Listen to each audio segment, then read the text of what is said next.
Terry Richmond was calmly riding his bike when a police car hit him. Not only that, but the cop pointed a gun at him and ordered him not to move. Terry was suspected of stealing the bike. The man was handcuffed and his backpack was searched. Officer Marston pulled out a suspicious package from the bag and then put Terry in the car. Inside the package were bundles of cash totaling over $36,000. The cops suspected it was drug money. In reality, Terry was planning to use $10,000 to bail out his brother and the rest to buy a pickup truck. The police agreed to release Terry, but there was a catch. They wanted to keep the money for themselves. Terry had sold his share of a restaurant to get the cash. He hadn't broken any laws, so he refused. But the cops didn't want to listen. Now Terry is being summoned to court. If he shows up, he'll be arrested. If he ignores the summons, the cops will simply keep the money. The police took off the handcuffs and wished Terry a good day. Finally, the man arrived at court, but instead of the cash, he only had a receipt for its confiscation, meaning his cousin would now be transferred to state prison. Attorney Summer McBride offered to help Terry. I'm Summer. She explained that the seizure was legal. All it takes is suspicion of dealing in illegal substances.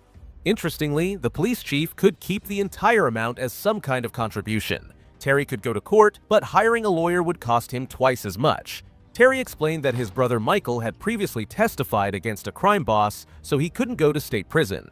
He'd be killed immediately. In this situation, the only thing Terry could do was quickly find another $10,000. He reached out to a former boss who promised to send the full amount via bank transfer. Okay, will do. Thank you, sir. Terry didn't know anyone in the city, so he had to spend the night in the forest. In the morning, Terry went to the police station and filed a report.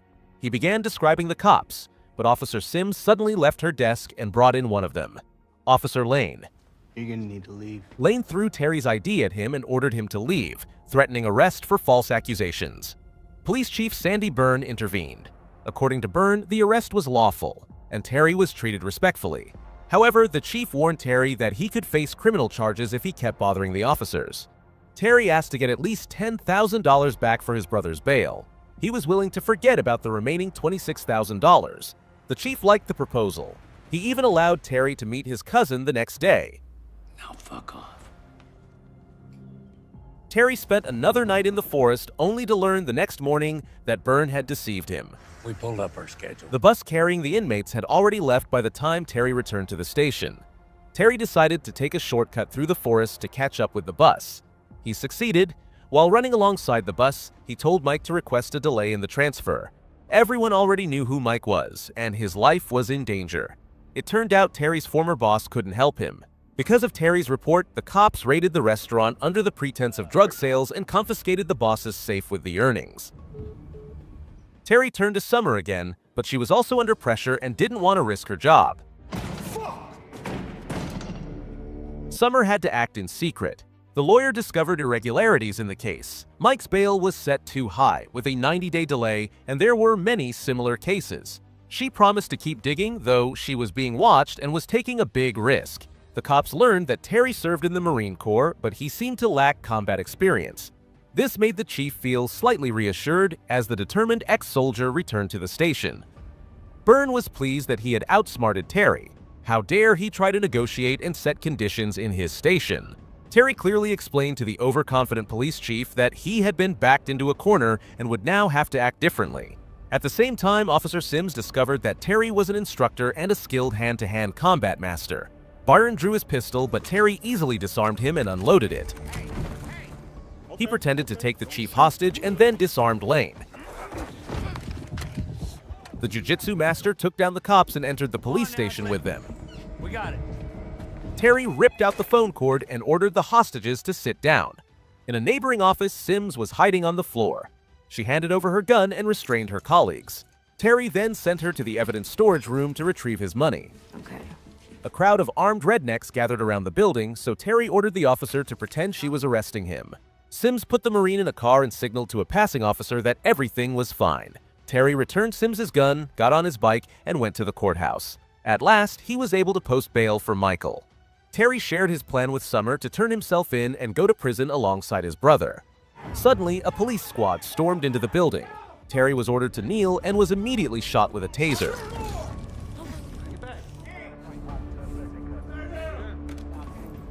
After being examined by paramedics, Terry was taken to the station. Chief Byrne got into the car. He admitted that he wouldn't have messed with Terry if he had known who he was. The Marine recalled seeing piles of cash and a serious arsenal of weapons in their warehouse. Byrne explained that they were poorly funded, so the cops had to come up with ways to earn money on their own.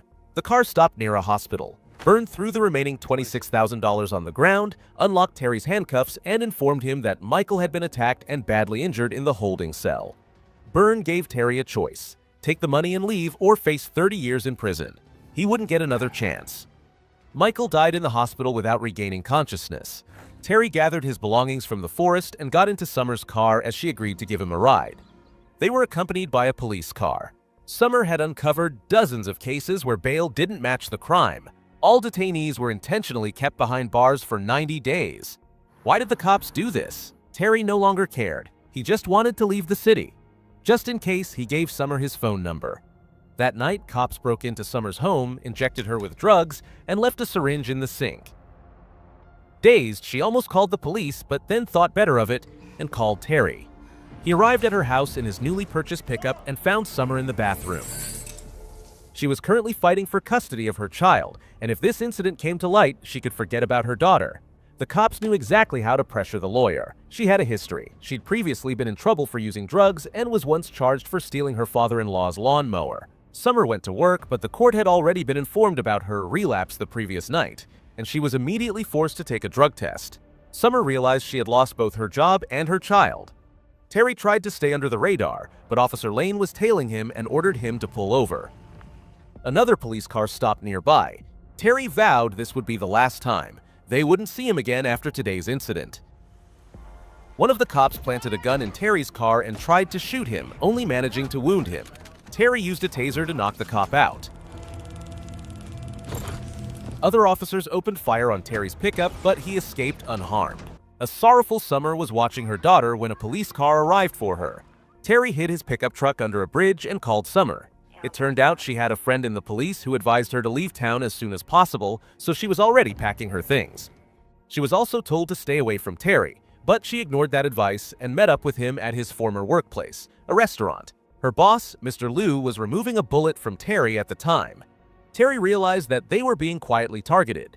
If the cops wanted them gone officially, they would have called in a SWAT team. It was all connected to Summer's investigation. The cops wanted to eliminate witnesses. Summer contacted a fellow lawyer who didn't reveal much but hinted that they should visit the judge. Terry did just that. The judge explained that it all started with the police killing an innocent person. The resulting lawsuit nearly bankrupted the city, and now the treasury was replenished through Chief Byrne's schemes. The entire city benefited. Defendants who couldn't afford the exorbitant bail were kept behind bars for exactly 90 days. The cases were so minor that they didn't even qualify for a public defender. By regulation, data from body cameras could be erased after 90 days, leaving no evidence to prove anything later. The cops likely fabricated charges against Michael to put him in jail, and the arrest footage was stored on a hard drive in the courthouse basement vault. That very night, the cops planned to destroy all evidence by setting a fire in the vault. The warehouse was full of hard drives, and saving them all would be impossible. However, Summer remembered the SD cards from body cameras. Over the past week, about 24 cards had been collected. One of them had footage of Michael's arrest. Afterward, Summer ran to the courthouse to retrieve her drug test results. There, she was apprehended by the cops. Terry was waiting for his partner at the main entrance when he saw the cops throw her into a car. They stopped briefly near a police cruiser. Terry stormed the vehicle, pulled the officer out, and cuffed him. He took the cop's phone and contacted Lane. They agreed to exchange Summer for the flash drives at dawn. At the appointed place, a fully armed squad awaited the Marine, but Terry didn't show up. Marston spotted Terry's truck on a bridge and smashed the window, only to find a tied-up cop in the driver's seat. Meanwhile, Terry broke into the vault at the police station. He outwitted the chief and shot him multiple times with a non-lethal shotgun. When he encountered Sims, Terry disarmed her effortlessly. He quickly deduced that she had been helping Summer all along. Terry handed the flash drives to Officer Sims and put on a bulletproof vest. He warned that if anything happened to Summer, he would burn all the cash along with the station. Suddenly, Sims pointed a gun at Terry, saying she wouldn't let anyone die today. Terry stepped outside and threw a bag of weapons on the ground. Sims handed all the SD cards to Lane, who crushed them underfoot. The villain drugged Summer and was about to execute Terry, but his partner, Marston, intervened. All right. Marston insisted on arresting Terry and rushing Summer to the hospital. Terry realized he had been wrong. Summer's ally wasn't Sims, but Marston. However, the police chief shot Marston in the leg, hitting him so badly that he began losing a lot of blood. The cops argued over whether to call an ambulance. During the commotion, Terry dragged Marston behind a car for cover. Sims ultimately decided not to shoot him. The Marine started throwing flashbang grenades at the cops. Marston advised Terry to retrieve footage from a police cruiser's dash cam. The video clearly showed the police chief shooting Marston. Terry filled the parking lot with smoke and began taking down the cops in hand-to-hand combat. Terry takes down everyone in his path, breaking bones and knocking out opponents. He takes particular revenge on Lane, savagely elbowing his face until he's unconscious. Terry jumps into the car he needs. Inside, he finds Summer lying unconscious. The Marine administers the correct antidote for her overdose and moves her into Marston's vehicle. Terry plans to get far away from the station, but Solon clings to the car. Summer regains consciousness just in time and knocks the hanger-on off the car.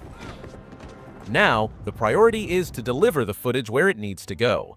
The dashcam is stored in the trunk. Escaping the pursuit becomes impossible when the car gets a flat tire. Sims and the chief agree to coordinate a maneuver to stop the fugitives. However, Sims rams the police chief's car instead.